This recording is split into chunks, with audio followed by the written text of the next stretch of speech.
Boy in the Striped Pajamas, Chapter 9. Bruno remembers that he used to enjoy exploration. Nothing changed for quite a while at Outwith. Bruno still had to put up with Gretel being less than friendly to him whenever she was in a bad mood, which was more often than not, because she was a hopeless case. And he still wished that he could go back home to Berlin, although the memories of that place were beginning to fade, and, while he did mean to, it had been several weeks since he had even thought about sending another letter to grandfather or grandmother, let alone actually sitting down and writing one. The soldiers still came and went every day of the week, holding meetings in father's office, which was still out of bounds at all times and no exceptions. Lieutenant Kotler still strode around in his black boots as if there was no one in the world of any more importance than him. And when he wasn't with father, he was standing in the driveway talking to Gretel, while she laughed hysterically and twirled her hair around her fingers, or whispered alone in rooms with mother. The servants still came and washed things and swept things and cooked things and cleaned things and served things and took things away and kept their mouths shut, unless they're spoken to. Maria still spent most of her time tidying things away and making sure that any item of clothing not currently being worn by Bruno was neatly folded in his wardrobe. And Pavel still arrived at the house every afternoon to peel the potatoes and the carrots, and then put his white jacket on and serve at the dinner table. From time to time, Bruno saw him throw a glance in the direction of his knee, where a tiny scar from his swing-related accident was in evidence. But other than that, they never spoke to each other. But then things changed. Father decided it was time for the children to return to their studies, and although it seemed ridiculous to Bruno that school should take place when there are only 2 children to teach, both mother and father agreed that a tutor should come to the house every day and fill their mornings and afternoons with lessons.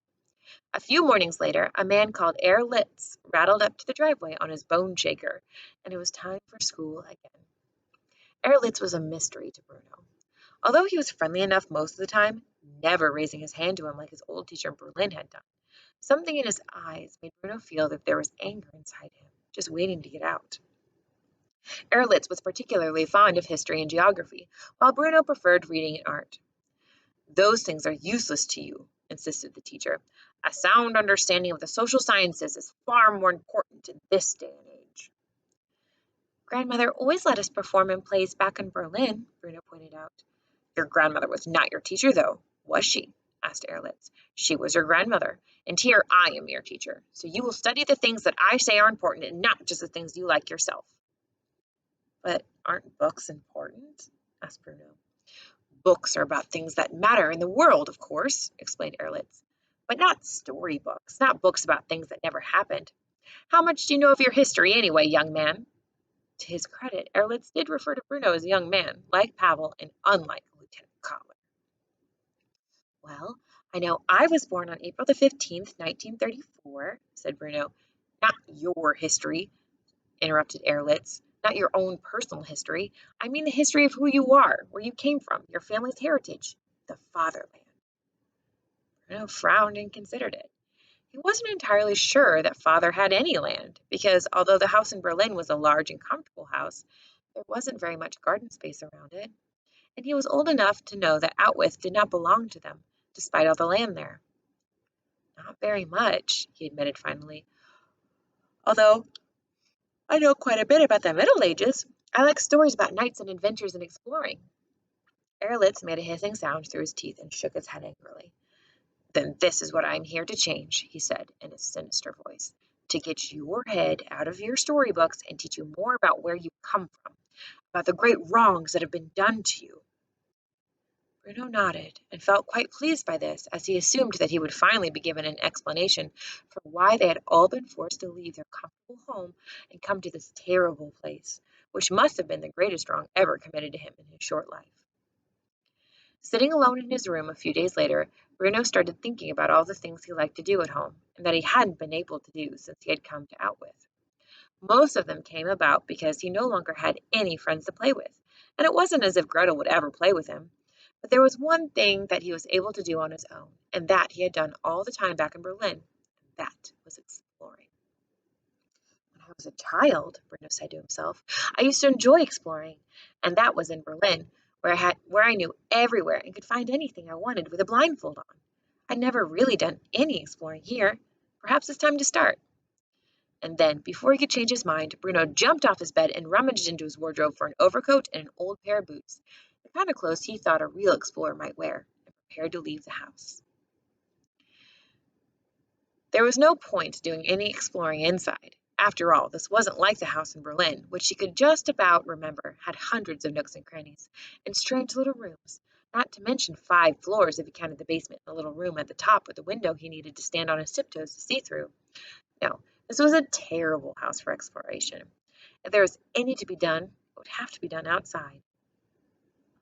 For months now, Bruno had been looking out of his bedroom window at the garden, and the bench with the plaque on it, the tall fence, wooden telegraph poles, and all the other things he had written to grandmother about in his most recent letter. And as often as he had watched the people, all the different kinds of people in their striped pajamas, it had never really occurred to him to wonder what it was all about. It was as if there were another city entirely, the people all living and working together side by side with their houses where he lived. And were they really so different? All the people in the camp wore the same clothes, those pajamas and their striped caps, too. And all the people were wandering through his house, with the exception of Mother Gretel and him, wore uniforms of varying quality and decoration and caps and helmets, with bright red and black armbands, and carried guns and always looked terribly stern, as if all were very important, really, and no one should think otherwise. What exactly was the difference? He wondered to himself. And who decided which people wore the striped pajamas and which people wore the uniforms? Of course, sometimes the two groups mixed.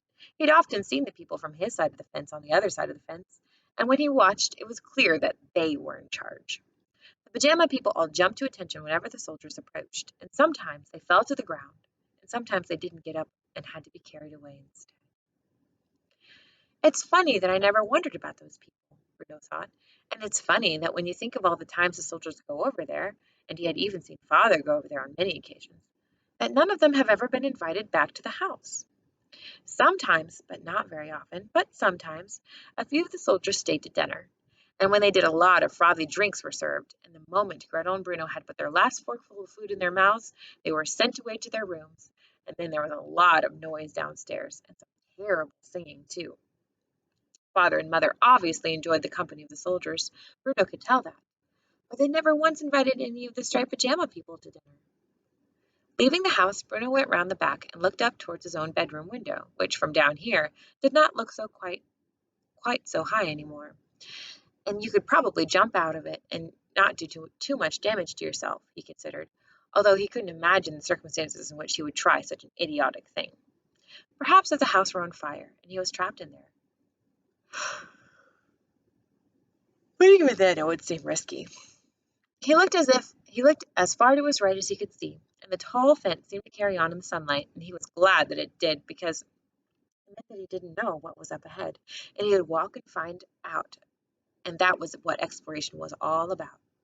There was one good thing that Erlitz had taught him about in their history lessons. Men like Christopher Columbus and Amerigo Vespucci, men with such adventurous stories and interesting lives that it was only confirmed in Bruno's mind that he wanted to be like them when he grew up.